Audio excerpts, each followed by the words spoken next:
वेंकटेश अय्यर तो करेंगे पारी की शुरुआत, लेकिन उनका साथ देने के लिए ऑप्शंस हैं पूरे 4। तो इस वीडियो में हम बात करेंगे कि ओपनिंग करने के लिए केकेआर में कौन है कितना तैयार। What's going on everyone? Welcome back to my YouTube channel। और इस वीडियो में हम बात करने वाले हैं कोलकाता नाइट राइडर्स के ओपनिंग कॉम्बिनेशन की, क्योंकि इस आईपीएल में अगर किसी टीम के पास ओपनिंग के सबसे ज्यादा ऑप्शंस हैं, या ये कहूं जो सबसे ज्यादा कंफ्यूज है अपने ऑप्शंस को लेकर के कि किसको ओपनिंग कराई जाए और किसको मिडिल ऑर्डर में खिलाया जाए या किसको बाहर बिठाया जाए, वो है कोलकाता नाइट राइडर्स। आप इस वक्त अपनी स्क्रीन पर देख रहे होंगे इस आईपीएल में ओपनिंग लिस्ट तमाम उन टीमों के वो ओपनर्स जो प्रोबेबली अपनी अपनी टीमों के लिए ओपन करते हुए दिखाई देंगे। और इसमें अगर किसी टीम के पास सबसे ज्यादा ऑप्शंस हैं तो वो है केकेआर। आपको बता दूं कि इस ओपनिंग स्लॉट का एनालिसिस के लिए एक सेपरेट वीडियो आने वाला है, जिसमें हम बात करेंगे कि किस टीम के लिए कौन से खिलाड़ी ओपन करेंगे और किस टीम का ओपनिंग कॉम्बिनेशन इस आईपीएल में सबसे ज्यादा खतरनाक होगा।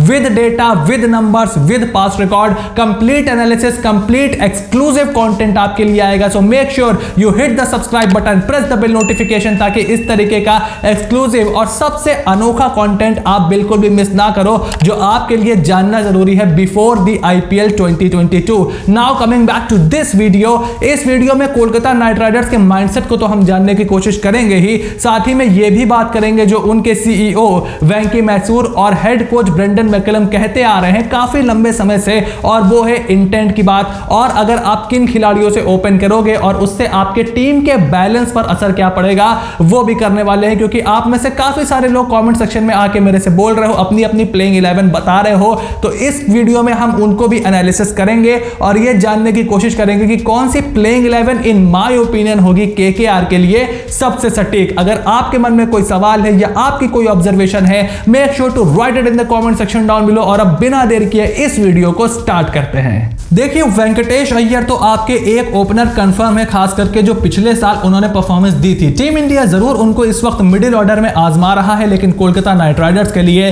वो आपको ओपनिंग करते हुए ही दिखाई देंगे। तो अब उनका जोड़ीदार कौन होगा? अब यहां पर कोलकाता नाइट राइडर्स के पास मिनिमम 4 ऑप्शंस और मैक्सिमम 5 ऑप्शन है, विदाउट इंक्लूडिंग एनी यंगस्टर। सबसे पहला ऑप्शन है आपके पास अजिंक्य रहाणे, दूसरा ऑप्शन है आपके पास एलेक्स हेल्स, तीसरा ऑप्शन है आपके पास सुनील नारायण और चौथा ऑप्शन है आपके पास Sam Billings. In my opinion ये 4 ऐसे प्लेयर हैं जो ओपनिंग करने की कुव्वत रखते हैं, जिसमें से रहाणे एंड हेल्स प्रॉपर ओपनर हैं और सुनील नारायण ने काफी ओपनिंग की हुई है in the past for the KKR, और सैम बिलिंग्स मेरे हिसाब से इस मेगा ऑक्शन में नाइट राइडर की परफेक्ट बाय थी। अगर आप मेरी वीडियोस को फॉलो करते हो, मेरे चैनल को फॉलो करते हो, you know how much I like Sam Billings, how much I admire Sam Billings. मेरे हिसाब से Sam Billing one of the most allround talented cricketer है इस कोलकाता नाइट राइडर्स की लाइनअप में, और ओपनिंग से लेकर के नंबर 7 वो कहीं पर भी बैटिंग कर सकते हैं और आपको अच्छी परफॉर्मेंस करके देंगे। और मेरे हिसाब से एज अ विकेट कीपर उनको प्लेइंग 11 का हिस्सा होना चाहिए। अब सवाल यह है कि आप सिर्फ 4 ही विदेशी खिलाड़ी खिला सकते हो, जिसमें से पहले आपके हो गए आंद्रे रसल, दूसरे आपके हो गए सुनील नारायण, तीसरे आपके हो गए पैट कमिंस। अब सिर्फ एक ही स्लॉट बचता है जहां पर 2 बड़े दावेदार हैं, एक है एलेक्स हेल्स और एक है सैम बिलिंग्स। तो इस वीडियो में हम जानते हैं कि सबसे पहले कौन होगा वेंकटेश अय्यर का ओपनिंग पार्टनर, और शुरुआत करते हैं अजिंक्य रहाणे से। तो अजिंक्य रहाणे के साथ आपको क्या मिलता है? सबसे ज्यादा आपको मिलता है एक्सपीरियंस, आपको मिलता है एक शानदार फील्डर, और आपको मिलता है एक प्रोबेबल कैप्टेंसी मटेरियल जो मैदान पर श्रेयस अय्यर की मदद कर सकता है कुछ डिफिकल्ट डिसीजंस या कुछ बोल्ड डिसीजंस लेने के लिए। लेकिन अजिंक्य रहाणे के साथ प्रॉब्लम क्या है? प्रॉब्लम सिर्फ एक है, वो है उनका स्ट्राइक रेट, और पावर प्ले के बाद खास करके वो किस तरीके से बैटिंग करते हैं उसके ऊपर भी काफी कुछ डिपेंड करता है। मैं आपसे कई बार कह चुका हूं, मैं एक बार फिर से कहता हूं कि श्रेयस अय्यर का भी स्ट्राइक रेट सिर्फ 123 का है इन 84 मैचेस, और श्रेयस अय्यर नंबर 4 या नंबर 5 पर नहीं, नंबर 3 पर बैटिंग करते हैं, और मोस्टली आप एसोसिएट करते हो नंबर 3 पर या ओपनिंग करने वालों से। तो strike rate of absolutely more than 130। तो 130 के ऊपर अगर आपका स्ट्राइक रेट नहीं है तो मेरे हिसाब से आप वो इंपैक्ट नहीं छोड़ रहे हो अपनी इनिंग्स में अपनी टीम के लिए जो आपको छोड़ना चाहिए। Same is the case with Ajinkya Rahane, same was the case with Manish Pandey, और यही सब परेशानी कोलकाता नाइट राइडर्स के लिए उस समय भी थी, और मुझे इसी बात का डर है कि यही परेशानी इस समय भी होगी कि श्रेयस अय्यर और अजिंक्य रहाणे क्या एक टीम में फिट होते हैं या नहीं। लेकिन अगर आप श्रेयस अय्यर को खिलाते हो तो आप मिडिल ऑर्डर में सैम बिलिंग्स को खिला सकते हो, और इसी वजह से सैम बिलिंग्स को आप आंद्रे रसल के साथ कंप्लीट कर सकते हो, आंद्रे रसल के ऊपर से प्रेशर कम कर सकते हो, और आपका मिडिल ऑर्डर भी वहां पर काफी ज्यादा पावरफुल दिखेगा। आंद्रे रसल को आप एज अ फ्लोटर यूज कर सकते हो विद सुनील नारायण, और ये आप तभी कर पाओगे जब अजिंक्य रहाणे के साथ आप ओपन करोगे।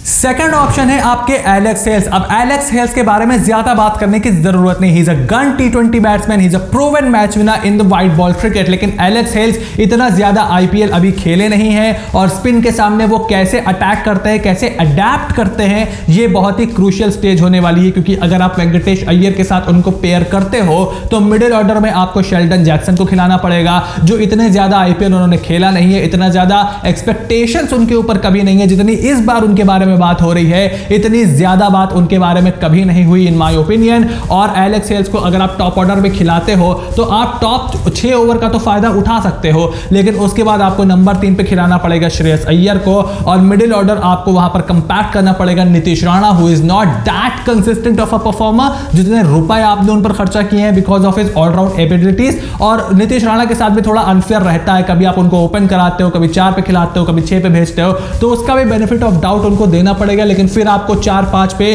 शेल्डन जैक्सन को खिलाना पड़ेगा। क्या नीतीश को आप और नीचे भेजोगे तो रसल को आप ऊपर नहीं भेज पाओगे, क्योंकि रसल को अगर आपने ऊपर भेजा तो फिर शेल्डन और नीतीश को आपने और नीचे करना पड़ेगा। फिर आखिर में वो किस तरीके की बैटिंग करेंगे, that will be a complete mess up. तो अगर आप एलेक्स हेल्स को खिलाते हो तो आपको इस सिचुएशन के लिए तैयार रहना पड़ेगा। लेकिन बहुत ही गन ओपनिंग पेयर होगा वेंकटेश अय्यर और एलेक्स हेल्स का, इसमें कोई शक नहीं। तीसरा ऑप्शन आपके पास है सुनील नारायण करने के लिए। इन माय ओपिनियन सुनील नारायण की ओपनिंग बैटिंग से आगे KKR पिछले साल ही बढ़ गई थी। अब सुनील नारायण के साथ अगर आप ओपनिंग करते हो तो आपको पहले तो 2 लेफ्ट हैंडर्स के साथ ओपनिंग करनी पड़ेगी। फिर वेंकटेश अय्यर को आप ये एक्सपेक्ट करते हो, ना चाहते हुए अगर आप मुझसे कहो भी ना कि सुनील नारायण तो जाके बल्ला घुमाएंगे, वो दूसरी बॉल में भी आउट हो सकते हैं, वो 15 गेंदों में 50 भी बना सकते हैं, और वो गेंदे खा भी सकते हैं। तो वेंकटेश अय्यर पर यह जिम्मेदारी आप डाल दोगे कि बेटे आप 6 ओवर तक वहां खड़े रहो। मेरे हिसाब से वो सही नहीं होगा। आपने उनको नेचुरल गेम अपना खेलने देना है। ऊपर से क्या 2 लेफ्ट हैंडर्स के साथ आप ओपनिंग करोगे।